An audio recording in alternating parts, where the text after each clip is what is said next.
Ruby Morrison thought the worst part of her night would be singing to an empty bar. She was wrong. When she rejected the wrong man's advances, he came back with friends to teach her a lesson. They dragged her into an alley, broke her ankle, and left her bleeding in the dark. She begged the shadow approaching her not to hurt her more, but Lorenzo Santoro wasn't there to hurt her. The Mafia boss who owned the bar where she sang was there to destroy everyone who touched her. The Blue Note was nearly empty at 1:45 a.m. Ruby Morrison stood on the small stage, microphone in hand, singing Billie Holiday to the 5 people still nursing drinks at the bar. Her voice wrapped around the melody like smoke, rich and textured, filling the space with something that felt like longing. She'd been singing here for 8 months, 5 nights a week. Same small stage, same scratched microphone. Same dream that felt further away every time she counted her tips and realized it wasn't enough for rent and music school both. The last customer left at 2. Ruby collected her $23 in tips, grabbed her coat, and walked out into the cold November night. Lower East Side at 2 a.m., empty streets, distant sirens, the smell of garbage, and something cooking from a late-night food cart. She pulled her coat tighter. Her apartment was 6 blocks away. She'd walked this route hundreds of times, never had a problem. Tonight was different. She heard footsteps behind her, fast, multiple people. Ruby's hand went to her phone in her pocket. There she is, male voice familiar. Thought you could embarrass me and get away with it. Ruby turned. 3 men. The one in front she recognized immediately. Tyler Kane, 28, trust fund kid, politician's son. He'd hit on her 3 weeks ago at the bar. Wouldn't take no for an answer. Got aggressive. She told him loudly that she wasn't interested and to leave her alone. He'd left humiliated in front of his friends. She should have known he'd be back. I don't want trouble. Ruby kept her voice steady, phone in her hand now. Just let me go home. You made me look like an idiot. Tyler moved closer. His breath smelled like whiskey and entitlement, in front of everyone. You think you're too good for me? I think I have the right to say no. Ruby started backing up. The other 2 men spread out, blocking her path. Wrong answer. Tyler's hand shot out, grabbed her wrist, twisted. Ruby screamed, yanked free, started running, made it half a block before they caught her. Hands grabbed her coat, pulled her backward. She fought, kicked, scratched. One of them hit her across the face hard enough her vision blurred. They dragged her into an alley, dark, narrow dumpsters and broken bottles, and no one to hear her scream. Please. Ruby's voice broke. Please don't do this. Should have thought of that before you rejected me. Tyler's face was twisted with rage. Before you made me look small. One of his friends grabbed her legs. The other held her arms. Tyler raised his foot, brought it down on her ankle. The crack was audible. So was Ruby's scream. Pain exploded white-hot through her leg. She couldn't breathe, couldn't think. Just pain and terror and the certainty that this was going to get worse. They didn't stop with her ankle. Fists, kicks. Tyler's voice saying things she'd spent months trying to forget. When they finally stopped, Ruby was curled on the ground, bleeding, broken, barely conscious. That's what happens when you think you're too good for people like me. Tyler spat on her. Come on, let's go. Their footsteps faded. Ruby lay there, couldn't move her ankle. Every breath hurt, blood in her mouth. Phone smash somewhere during the fight. She was going to die here in an alley alone because she'd said no to the wrong man. Then she heard footsteps, different ones, slower, heavier. Ruby's vision was blurred. She saw a shadow, tall, broad, coming toward her. Please. The word came out broken. Please don't hurt me. I can't walk. The shadow stopped, crouched down. A man, features coming into focus. Dark hair, strong jaw, eyes that widened in recognition. Ruby. His voice was deep, rough. Jesus Christ, what happened? She knew him, knew his face. Lorenzo Santoro, the man who owned the Blue Note. She'd seen him in the audience sometimes watching her sing, never spoke to her, just watched. They three men. They Ruby couldn't form complete sentences, pain and shock stealing her words. Lorenzo's expression went from concern to something colder, darker. Who did this? Tyler Kane and two friends. Please, I need help. My ankle, it's broken. I'm going to pick you up now.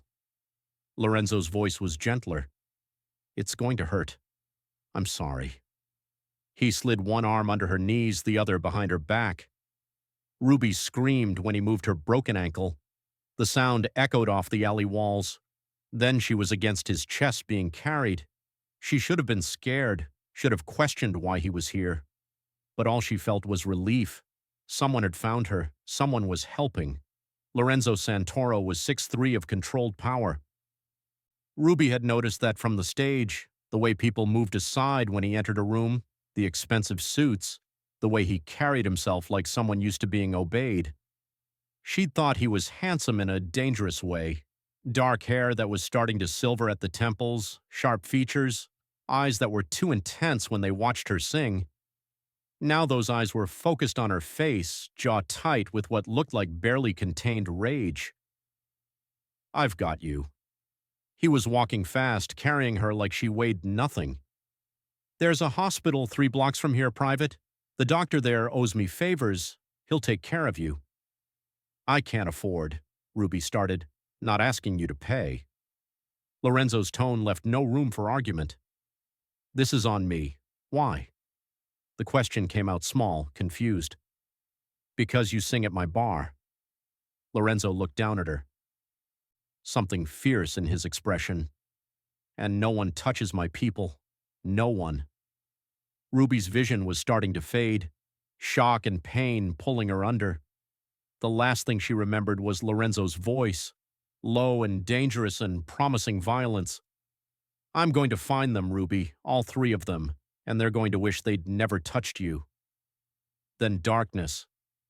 Ruby woke to white walls and the smell of antiseptic, hospital, private room, soft bed. Her ankle was wrapped and elevated, an IV in her arm. Every part of her body hurt. You're awake. Lorenzo's voice. She turned her head. He was sitting in a chair beside the bed, still in his suit. No tie now, shirt unbuttoned at the collar. He looked tired. How long had she been out? What time is it? Ruby's voice was scratchy. 6 a.m. You've been unconscious for 4 hours. Lorenzo stood, moved closer to the bed. The doctor set your ankle. Clean break. You'll need a cast for 6 weeks minimum. You also have 3 cracked ribs, bruised kidney, facial contusions. He gave you something for the pain. Ruby tried to sit up. Her ribs screamed in protest. Lorenzo's hand was immediately on her shoulder, gentle but firm. Don't move yet. Give the medication time to work. She looked at him, really looked. His knuckles were raw, fresh blood on them. He'd left her here and gone after them already. You found them. It wasn't a question. 2 of them. Tyler Kane and 1 friend. The 3rd ran. I'm still looking. Lorenzo's voice was flat, emotionless, like he was discussing the weather and not whatever he'd done to her attackers. Ruby should have felt something, horror, maybe fear. But all she felt was a savage satisfaction. They'd broken her ankle, left her bleeding in an alley. Whatever Lorenzo had done to them, they'd earned it. Thank you. She meant it for finding me for this. She gestured at the hospital room. Don't thank me yet. Lorenzo sat back down, leaned forward, elbows on his knees. I need you to tell me exactly what happened. Everything. The doctor said you were attacked by 3 men. I need names, descriptions, anything you can remember. Ruby told him all of it. Tyler hitting on her 3 weeks ago, her rejection tonight, the alley, what they'd said, what they'd done. Lorenzo's expression didn't change, but his hands curled into fists, knuckles going white. When she finished, he was quiet for a long moment. Tyler Kane, Lorenzo's voice was soft, dangerous. Councilman Kane's son, the one who thinks his father's position makes him untouchable. His father, he has connections. Ruby felt fear creep in. If you hurt Tyler, he'll come after you. Lorenzo smiled. It wasn't a nice smile. Let him try. I own half this city. His father's a politician. I'm the man politicians come to when they need problems solved. Tyler Kane just became a problem, and I solve problems permanently. I don't understand. Ruby shifted, trying to get comfortable. Everything hurt. Why are you doing this? You barely know me. You sing at my bar. Lorenzo said it like that, explained everything. That makes you mine to protect, and I protect what's mine. The possessiveness in his voice should have scared her, should have sent up red flags. But Ruby was too tired, too hurt. And there was something comforting about the certainty in his tone, like he'd decided she was under his protection. And that was that. No negotiation. I need to go home. Ruby looked at the IV, the cast on her ankle. I have rent due, work. I can't afford to be here. You're not going anywhere for at least 3 days. Lorenzo stood. Doctor's orders. After that, you're staying with me. What? No, I can't. I don't even know you. You know I own the Blue Note. You know I found you bleeding in an alley and brought you here. You know I'm going to make sure Tyler Kane and his friends never touch another woman. Lorenzo's voice was matter of fact. What else do you need to know? Why you care? Ruby met his eyes. Dark green, intense. You don't know me. I'm just a singer at your bar. Why do you care this much? Lorenzo was quiet. Then he pulled up his sleeve, showed her a tattoo on his forearm, a name, Gianna, and dates. Born 1988, almost died 2017. My sister, his voice was rough. 8 years ago, she was attacked by men like Tyler Kane, men who thought they could take what they wanted. She survived barely. I wasn't there to protect her. I've regretted that every day since. He looked at Ruby. I was 3 blocks away when I heard you scream. I'm not making that mistake twice. Ruby felt something crack in her chest. This man, this dangerous man who owned jazz bars and had politicians in his pocket. He was saving her because he'd failed to save his sister, because he'd heard her scream and couldn't walk away. She believed him completely. Okay. Her voice was small. Okay, I'll stay with you after the hospital. Good. Lorenzo pulled his sleeve down, sat back in the chair. Get some rest. I'll be here. You don't have to stay. Ruby's eyes were already closing. The pain medication pulling her under. Yes. Lorenzo's voice was the last thing she heard. I do. 3 days in the hospital. Lorenzo was there every time Ruby woke up, sometimes working on his laptop, sometimes just sitting, watching her, making sure she had everything she needed. The doctor cleared her on day 4, ankle in a cast, crutches, prescription for pain medication, instructions to stay off her feet as much as possible. Lorenzo's car was waiting. Black SUV, tinted windows, driver in the front who didn't speak. Lorenzo helped her into the back seat, careful with her ankle, settled beside her. Where are we going? Ruby hadn't asked before, hadn't wanted to know while she was trapped in a hospital bed. My place, Tribeca Penthouse. Lorenzo was watching her face. You'll have your own room, bathroom, whatever you need. I have a housekeeper who comes daily. She'll help you with anything I can't. I can't afford this. Ruby felt panic rising. I don't have money to pay you back. I'm not asking you to pay me back. Lorenzo's tone was firm. This isn't a loan. It's protection. You were attacked because you rejected some entitled Hario. He might come back. His father definitely will when he finds out what I did to his son. You're not safe at your apartment. You're safe with me. What did you do to Tyler? Ruby had been afraid to ask. Lorenzo looked at her, expression unreadable. I made sure he'll never use his hands to hurt a woman again. That's all you need to know. Ruby swallowed. She didn't press, didn't want details, just nodded. The penthouse was insane. Floor-to-ceiling windows overlooking the city. Modern furniture, expensive art on the walls. A grand piano in the corner, 2 bedrooms, 3 bathrooms. Kitchen that looked like it belonged in a restaurant. Lorenzo showed her to the guest room. King bed, soft sheets, view of downtown. Bathroom attached with a tub big enough for 2 people. I'll let you rest. Lorenzo set her bag down. The hospital had given her clothes, sweats, and a t-shirt. Everything she'd been wearing that night was evidence or destroyed. I'm working from home today. If you need anything, just call. I'll be in my office. He left. Ruby stood there or tried to. Her ankle throbbed. She made it to the bed, sat down carefully, looked around at the space that was nicer than anywhere she'd ever lived. This man, Lorenzo Santoro, Mafia. She wasn't stupid. She knew what he was. The expensive clothes, the way people treated him, the casual way he'd talked about making Tyler Kane pay. This was a man who lived outside the law, and he'd saved her, taken her to his home, was protecting her like she mattered.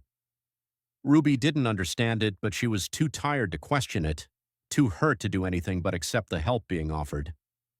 She lay back on the bed, closed her eyes, and for the first time in 4 days felt something like safe. The first week was a blur of pain medication and sleep. Lorenzo was attentive. He'd work in his office but check on her every few hours, bring meals, make sure she took her medication, help her to the bathroom when she needed it. Never inappropriate, always careful, Ruby noticed things about him. The way he moved, precise, controlled, like someone who'd been trained to fight. The scars on his hands, old ones. The tattoos she could see when he rolled up his sleeves, Italian words, names, dates. She noticed the way he looked at her. Intense, like she was something precious he needed to protect. It should have scared her, should have felt like too much.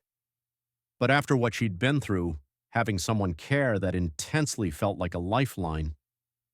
Week 2, Ruby started feeling more like herself. The pain was manageable. She could move around on crutches, started spending time in the living room instead of just her bedroom. Lorenzo worked from home most days, his office door open. She could hear him on calls, his voice switching between English and Italian, commanding cold when he needed to be. She learned not to interrupt during those calls, but when he wasn't working, he was different. He'd make her tea, ask about her day, tell her stories about the bar, about the musicians who'd played there, about his mother who'd been a jazz singer before she died. That's why you keep the Blue Note, Ruby realized. Because of her, she loved that bar. Lorenzo was sitting across from her. Evening, city lights coming on outside, sang there for 20 years, met my father there. I couldn't let it close when the owner wanted to sell. Too many memories. Do you play? Ruby gestured at the piano, used to not anymore.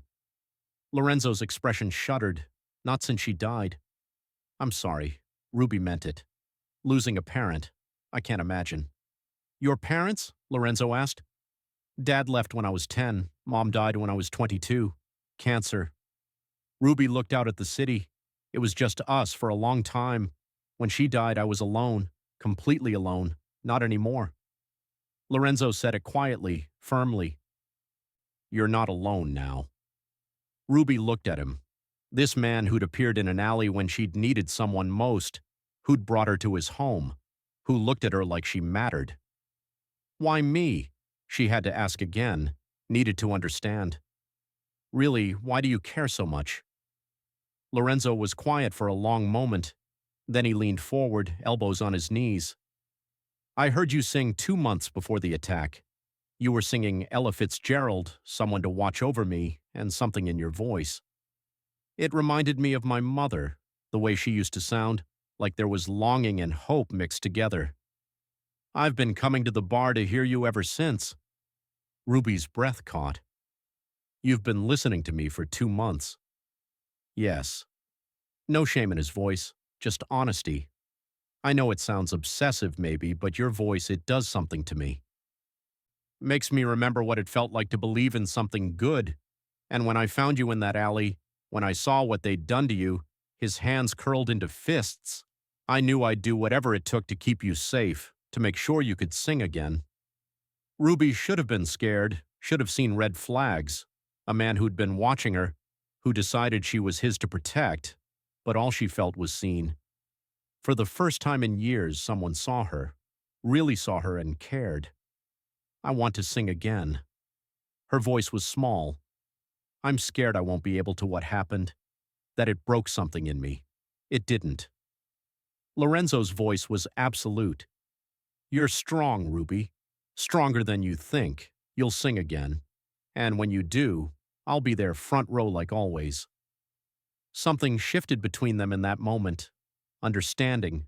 Connection. The beginning of something neither of them could name yet. 3 weeks after the attack, Ruby's ribs had healed enough she could move without pain. Her ankle was still in a cast, but the doctor said it was healing well. She was restless, tired of being cooped up, wanted to do something, anything. Lorenzo noticed. Of course he did. He noticed everything about her. There's a rooftop. He said it over dinner.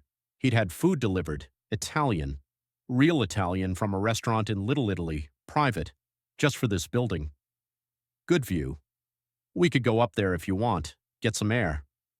Ruby looked at him at the way he was trying to be casual about it, like he hadn't been planning this, thinking about ways to make her feel better. I'd like that. She smiled. First real smile in weeks. Yeah, let's go. The rooftop was beautiful. String lights, comfortable seating, plants in pots, and the view. All of Manhattan spread out below them, buildings lit up against the night sky.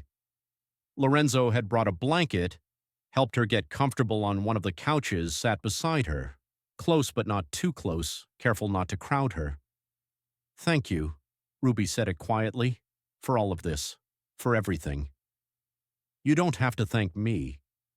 Lorenzo was looking at the city, profile sharp against the lights. I'm doing what anyone should do, but not everyone would. Ruby turned toward him. Most people would have called 911 and left. You stayed. You've been staying. I told you. Lorenzo looked at her now, eyes intense. You're mine to protect. I don't abandon my people. Is that all I am? Ruby didn't know where the question came from, didn't know why it mattered. Your people? Lorenzo's expression changed. Something heated flickering in his eyes. No, you're not just one of my people. Then what am I? I don't know yet. His voice was rough, honest, but you're something more. Ruby felt her breath catch. They were close, too close.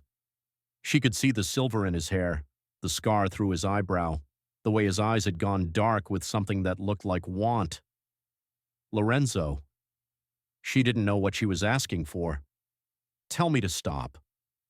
He leaned closer slowly, giving her time to pull away. Tell me this is too soon, too much, and I'll stop. Ruby didn't tell him to stop. Instead, she closed the distance, pressed her lips to his. The kiss was soft, careful. His hand came up to cup her face, gentle, like she was something fragile he was afraid to break. Ruby made a sound. Need. Want. 3 weeks of fear and pain and this man making her feel safe. It poured into the kiss. Lorenzo pulled back, breathing hard. Ruby, don't stop. She pulled him back, kissed him harder. Please, I need to feel something that isn't fear. Not like this. Lorenzo's voice was strained. Not when you're vulnerable. Not when you're still healing. I'm not made of glass. Ruby's hands were in his hair. I know what I want, and I want you. Lorenzo groaned, kissed her again, deeper, his tongue sliding against hers. Ruby gasped, arched into him, her hands pulling at his shirt, needing to feel skin, to feel alive, to feel something other than broken. Then pain shot through her ribs. She gasped, pulled back. Lorenzo was immediately careful again, hands gentle. I'm sorry. Did I hurt you? No, my ribs they're still tender.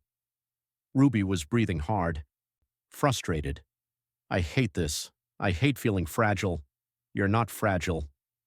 Lorenzo pressed his forehead to hers. You're healing. There's a difference. And when you're healed, when you're ready, when this isn't about needing to feel something other than pain, then we'll revisit this. Promise? Ruby didn't know why she needed to hear it. Promise? Lorenzo kissed her forehead, I'm not going anywhere, Ruby. I'll be here when you're ready, however long that takes. They stayed on the rooftop for another hour, not kissing, just sitting close, his arm around her shoulders, her head on his chest, listening to the city, feeling safe, feeling something like hope for the first time since the attack. 6 weeks after the attack, the cast came off. Ruby's ankle was weak. She needed physical therapy, but she could walk carefully, slowly, but walk. Lorenzo took her shopping for clothes, shoes, things to replace what she'd lost. He didn't ask what she wanted, just told her to pick anything, everything. His credit card had no limit, apparently. Ruby tried to be reasonable, pick affordable things. Lorenzo noticed.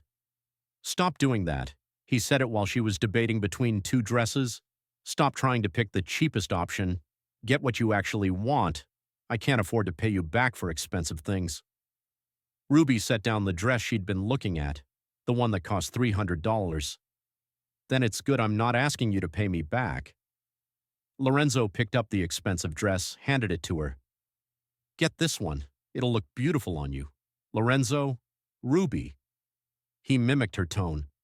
Let me do this, please. You lost everything that night. Your clothes, your sense of safety.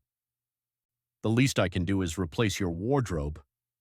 Ruby looked at him, at the sincerity in his eyes. He genuinely wanted to do this, wanted to take care of her. And maybe it was okay to let him to accept help, to not have to do everything alone. Okay. She took the dress, but I'm also getting the cheaper one for every day.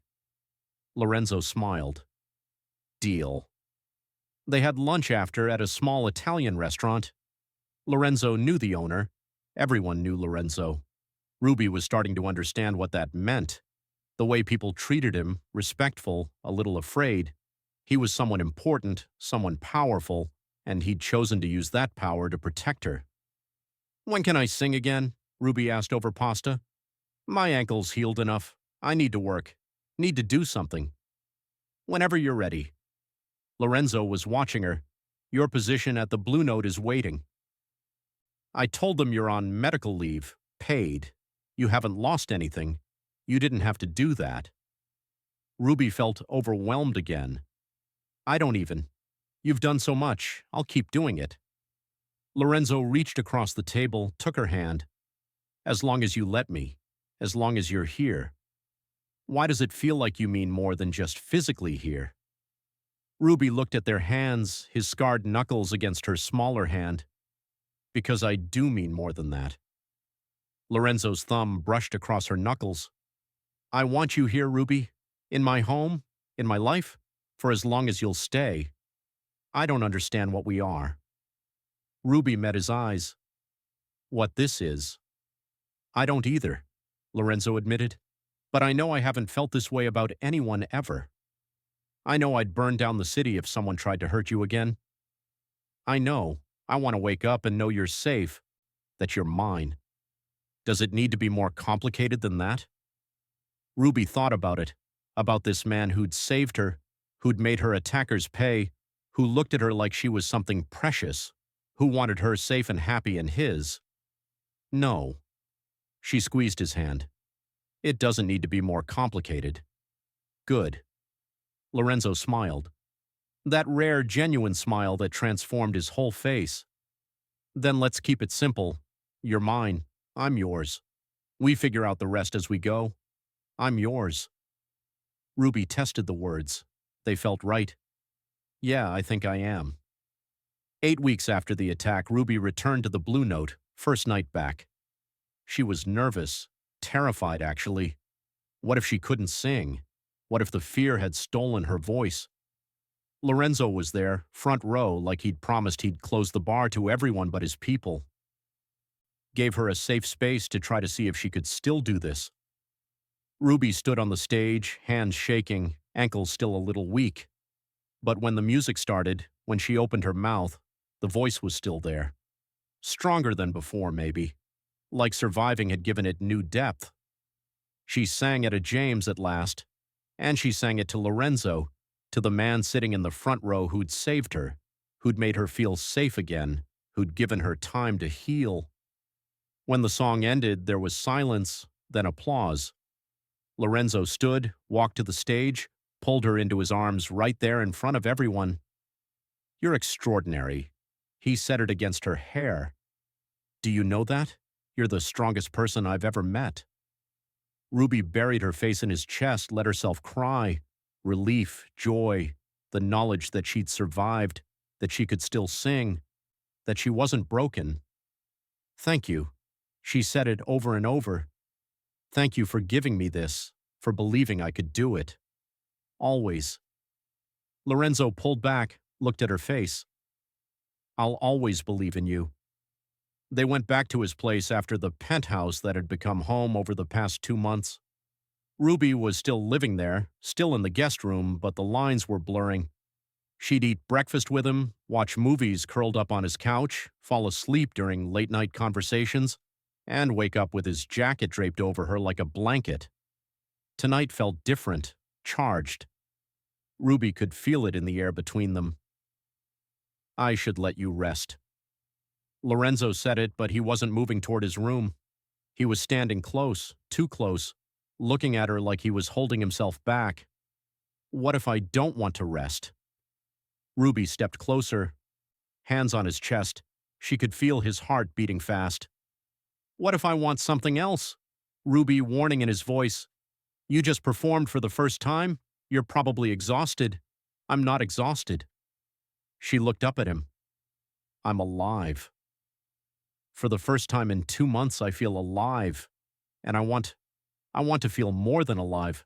I want to feel everything." Lorenzo's control snapped. She could see it in his eyes, the way his hands came up to frame her face, the way he kissed her hard, desperate, like he'd been holding back for too long. Ruby kissed him back just as desperately, hands pulling at his shirt, needing skin, needing contact, needing him. They barely made it to his room, clothes coming off between kisses, his hands on her body, careful of her ankle, of her ribs that were still a little tender.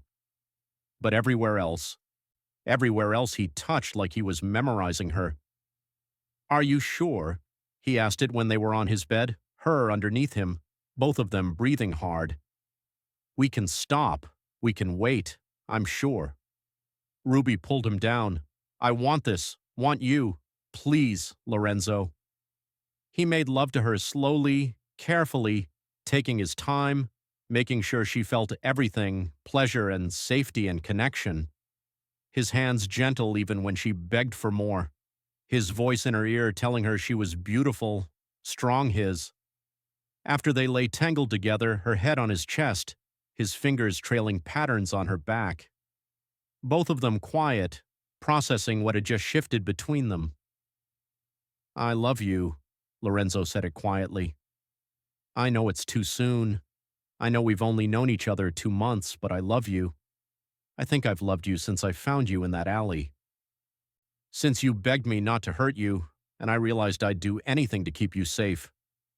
Ruby lifted her head, looked at him, at this dangerous man who'd been nothing but gentle with her, who'd saved her, protected her, made her feel things she'd never felt before. "I love you too." She said it and meant it. "You saved me. In every way, a person can be saved." Lorenzo kissed her, soft and sweet and full of promise. "I'll keep saving you every day for as long as you'll let me forever." Then Ruby smiled, "Because I'm not going anywhere." They fell asleep like that, wrapped around each other, safe, loved, healing. Ruby woke to sunlight streaming through the windows and the smell of coffee. Lorenzo's side of the bed was empty but still warm.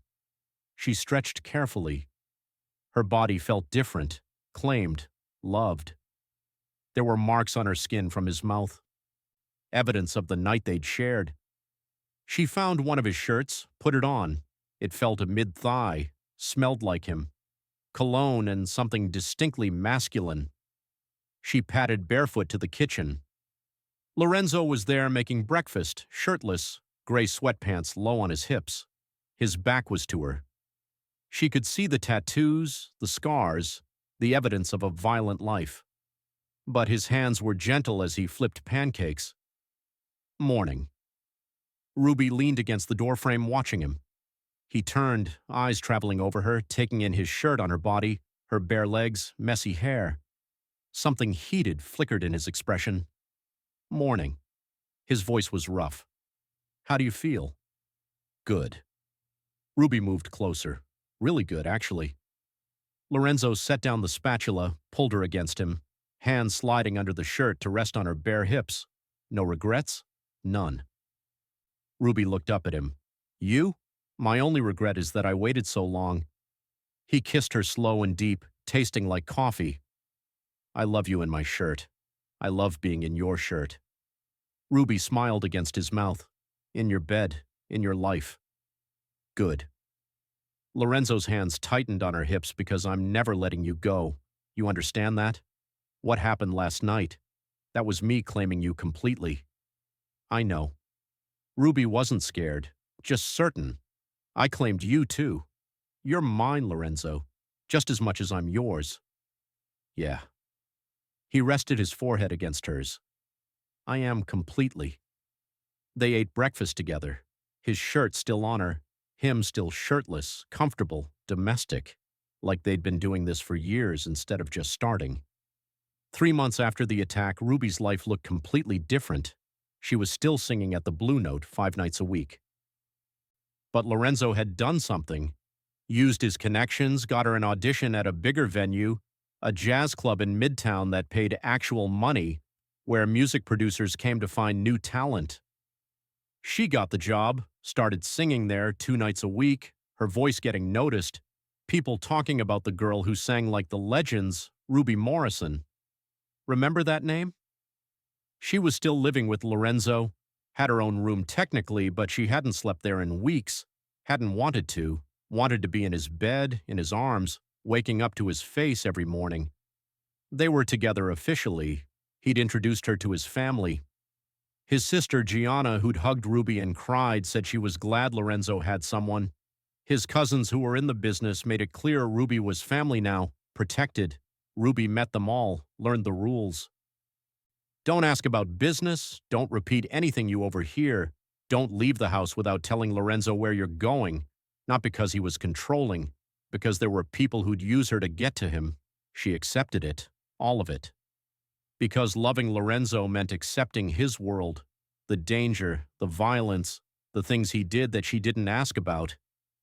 He kept that part of his life separate from her, but she knew he was capable of terrible things when necessary, and she loved him anyway.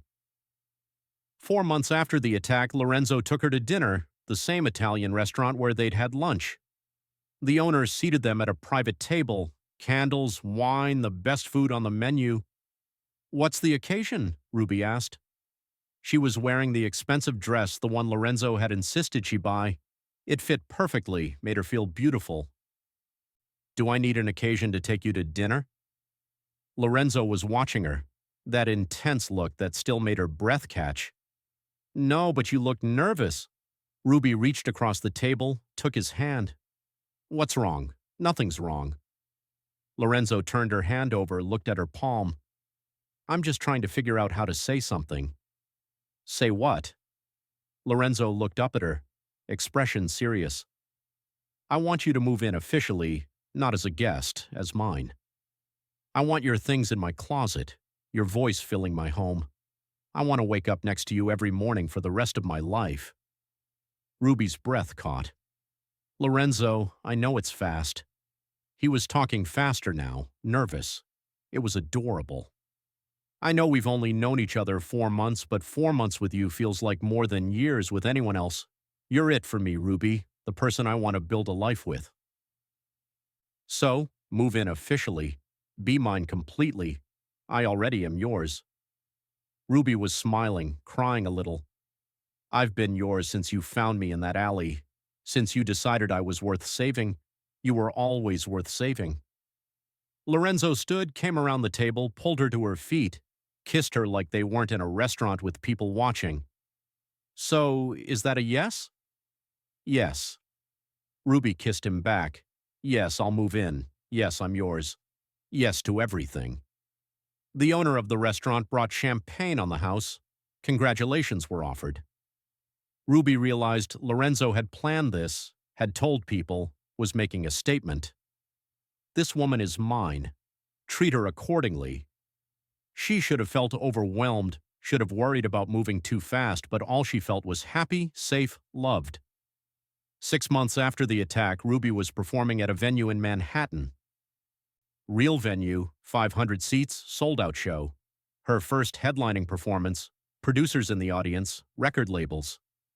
This was it. The break she'd been dreaming of for years. She was terrified.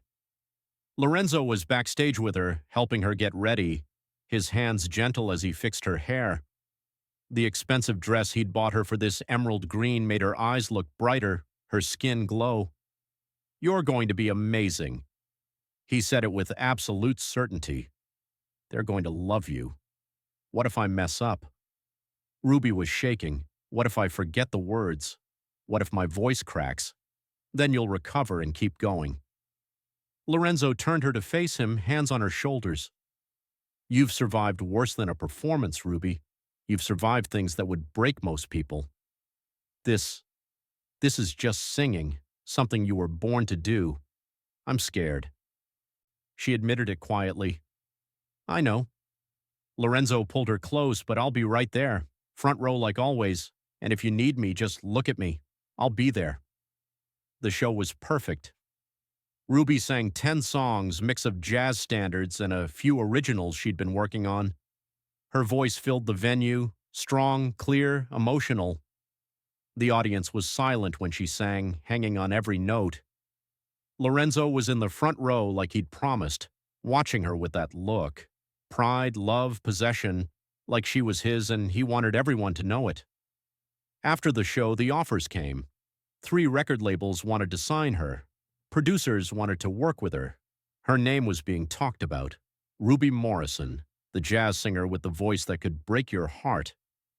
Lorenzo took her out to celebrate. Late-night diner, just them. Away from the crowds and the offers and the attention. You did it. He was looking at her like she'd hung the moon. Everything you dreamed of. It's happening because of you. Ruby squeezed his hand. You made this possible. The auditions, the connections, everything. I just opened doors. Lorenzo shook his head. You walked through them. Your talent did this. Your voice. I just made sure people heard it. Still, Ruby looked at him. At this man who changed her entire life. Thank you for everything. For saving me. For believing in me. For loving me. Always. Lorenzo lifted her hand, kissed her knuckles. I'll always love you. They went home to the penthouse that was officially theirs now. Ruby's things mixed with his, her dresses in his closet, her voice filling the spaces. Her presence making the place feel like home instead of just somewhere he lived. Lorenzo had something planned. Ruby could tell. He was nervous again, that telltale tension in his shoulders. What's wrong? She asked when they were inside. Coats off, shoes kicked aside. Nothing's wrong. Lorenzo took her hand, led her to the living room. The piano, the one he never played. Sit. Ruby sat on the couch, confused. Lorenzo sat at the piano, hands hovering over the keys. I haven't played since my mother died. His voice was quiet. Couldn't. It hurt too much. But I want to play for you because you brought music back into my life. Because you make me want to try things I thought were lost forever. He started playing slowly at first. Rusty, but muscle memory took over. The song filled the room. Ruby recognized it. The Way You Look Tonight, one of her mother's favorites. She'd sung it at her mother's funeral. Lorenzo played the whole thing. When he finished, he turned to look at her. Ruby was crying, silent tears streaming down her face. How did you know? She asked. About that song. You mentioned once that your mother loved it, that you sang it at her funeral. Lorenzo stood, came to sit beside her. I wanted to give you something that wasn't about money, something personal, something that showed you. You've changed me, Ruby, made me better, made me remember who I used to be before this life hardened me. Ruby threw her arms around him, buried her face in his neck. I love you so much. I love you too. Lorenzo held her tight, and I want to spend the rest of my life showing you that. He pulled back, reached into his pocket, pulled out a small box. Ruby's breath stopped. I know we've only known each other 6 months. Lorenzo opened the box. A ring, simple, beautiful diamond set in platinum. I know people will say it's too fast, but I don't care what people say. I care about you, about us, about building a life together. He got down on one knee right there in their living room, held up the ring. Ruby Morrison, you survived hell and came out singing. You're the strongest, most beautiful person I've ever met. Will you marry me? Will you let me spend my life making sure you never stop singing? Ruby couldn't breathe, couldn't think, could only feel.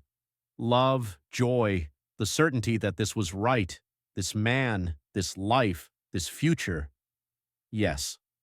She pulled him up, kissed him hard. Yes. Yes. 1,000 times. Yes. Lorenzo slipped the ring on her finger, kissed her like they had all the time in the world, like she was the most precious thing he'd ever held, like she was everything. You're mine now. He said it against her lips. Officially, completely mine. I've been yours. Ruby smiled through tears. Since the moment you found me in that alley, since you decided I was worth saving, I've been yours, and I've been yours. Lorenzo kissed her again. Since the moment I heard you sing, since I realized your voice was what I'd been searching for without knowing it. They made love that night, slow and tender and full of promise.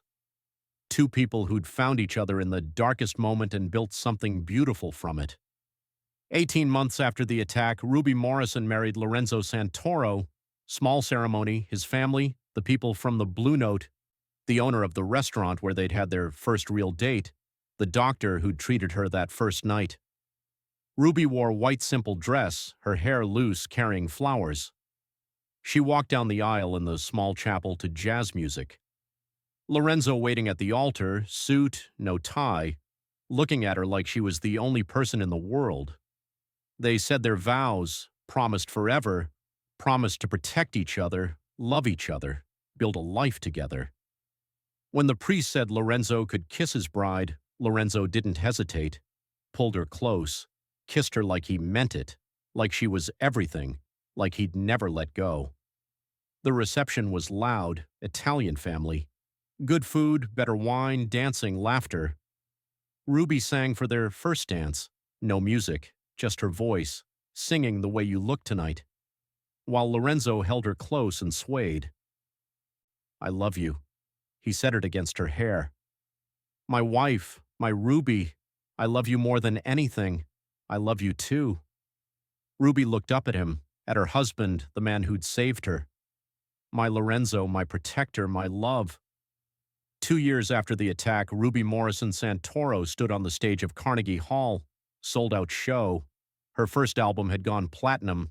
Her name was known Ruby Morrison, the jazz singer who'd survived tragedy and turned it into art. Lorenzo was in the audience, front row like always, watching her with that look. Pride, love, possession, his wife, his Ruby, his everything. She sang 15 songs, her voice stronger than ever, richer, like surviving had given her depth she wouldn't have had otherwise. The audience gave her a standing ovation twice. After the show, Lorenzo came backstage, pulled her into his arms, kissed her until she was breathless. You were perfect. He said it with absolute certainty. The best I've ever heard you because I'm singing for you. Ruby touched his face. 2 years of marriage, 2 years of love, 2 years of building a life together. I'm always singing for you and I'm always listening. Lorenzo kissed her forehead. Always watching, always protecting what's mine. They went home to the penthouse that held memories, good ones now. Years of love replacing the trauma. Ruby's career taking off. Lorenzo still running his businesses, both legitimate and otherwise. Still dangerous when he needed to be. Still protective of what was his. Ruby had learned to accept it, the dual nature of the man she'd married, the gentle husband who made her coffee in the morning, the dangerous man who destroyed her attackers so thoroughly they'd never heard anyone again, She'd never asked for details, didn't want them, just knew that Tyler Caney had left the city, that his father had lost his position, that the friends who'd helped him had disappeared, that Lorenzo had kept his promise, made sure they'd never touch another woman. That night in their bed, Lorenzo held her close. "I'm proud of you. You know that, right? Everything you've accomplished, the way you turned something terrible into something beautiful. You're extraordinary. I had help." Ruby smiled against his chest. "You saved me in every way a person can be saved. You saved me too." Lorenzo tilted her face up, kissed her softly, reminded me there was more to life than business and violence, reminded me what it felt like to love someone, to want to be better for someone. We saved each other. Then Ruby settled against him, content, safe, loved, built something beautiful from something terrible. Yeah. Lorenzo tightened his arms around her. We did. They fell asleep like that. Two people who'd found each other in an alley in the darkest moment and built a life filled with music and love and the certainty that they'd always protect each other, always choose each other, always be each other's home. Ruby Morrison had been broken in that alley, but Lorenzo Santoro had helped her heal, had shown her she was stronger than she'd ever known. And together, they'd built something neither of them would ever let go. If you enjoyed this story of survival and the love that grows from protection, if this story moved you, please subscribe to the channel so you never miss the next one. Thank you for watching and being here.